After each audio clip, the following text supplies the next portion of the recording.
বিগত সরকারের আমলে সুবিধাভোগী ব্যবসায়ীদের পাচার করা টাকায় বিদেশে গড়ে তোলা সম্পদ জব্দের পাশাপাশি তাদের দেশে থাকা সম্পদ জব্দেরও উদ্যোগ নিতে যাচ্ছে দুদক।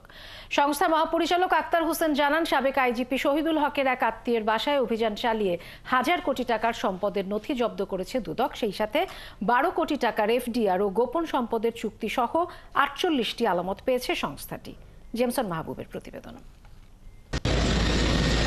5 আগস্ট গণ অভ্যুত্থানের মুখে পদত্যাগ করে দেশ ছেড়ে পালিয়ে যান সাবেক প্রধানমন্ত্রী শেখ হাসিনা।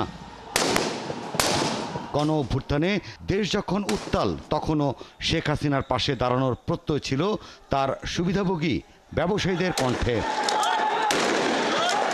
শেখ হাসিনার আমলে সুবিধা নেওয়া ব্যবসায়ীরা হয়ে ওঠেন আওয়ামী লীগের অর্থদাতা। বিনিময়ে তারা পেতেন অনৈতিক সুবিধা। এ কারণে দ্বাদশ জাতীয় সংসদ নির্বাচনে সংসদ সদস্য নির্বাচিত হন ৬৭% ব্যবসায়ী। বিগত সরকারের আমলে নানা সুবিধা নিয়ে দেশের টাকা আত্মসাৎ করেন ব্যবসায়ীরা। অবৈধ এসব সম্পদ বিদেশে পাচার করে কানাডায় গড়ে তোলেন বেগমপাড়া। দুবাই, মালয়েশিয়া, সিঙ্গাপুরের মতো দেশগুলোতে গড়ে তোলেন সেকেন্ড হোম। এসব ব্যবসায়ী গ্রুপগুলোর অপরাধ অনুসন্ধানে মাঠে নেমেছে দুদক। বিদেশে পাচার হওয়া টাকা ফিরিয়ে আনার কাজ করছে এই সংস্থা। এরই মধ্যে জব্দ করা হয়েছে বিদেশে থাকা কয়েকজন ব্যবসায়ীর সম্পদ।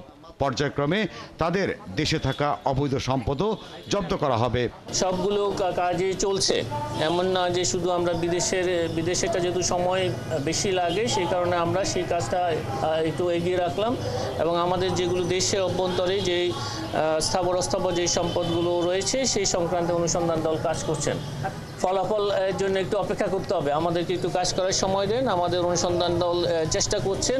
এদিকে সাবেক আইজিপি শহীদুল হকের লুকিয়ে রাখা হাজার কোটি টাকা সম্পদের নথি জব্দ করেছে দুদক। তার এক নিকট আত্মীয়ের বাসায় অভিযান চালিয়ে 12 কোটি টাকার এফডিআর সহ কয়েক হাজার কোটি টাকার স্থাবর ও অস্থাবর সম্পদের নথি উদ্ধার করা হয়েছে।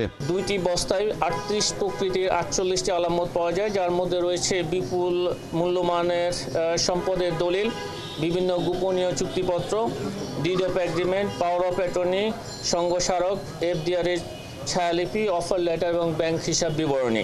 এদিকে 11 কোটি টাকা অবৈধ সম্পদ অর্জন ও 6 কোটি টাকা সন্দেহজনক লেনদেনের অভিযোগে সাবেক গৃহায়ন ও গণপূর্ত মন্ত্রী সম রেজাউল করিম ও তার স্ত্রীর বিরুদ্ধে 2টি মামলা করেছে দুদক।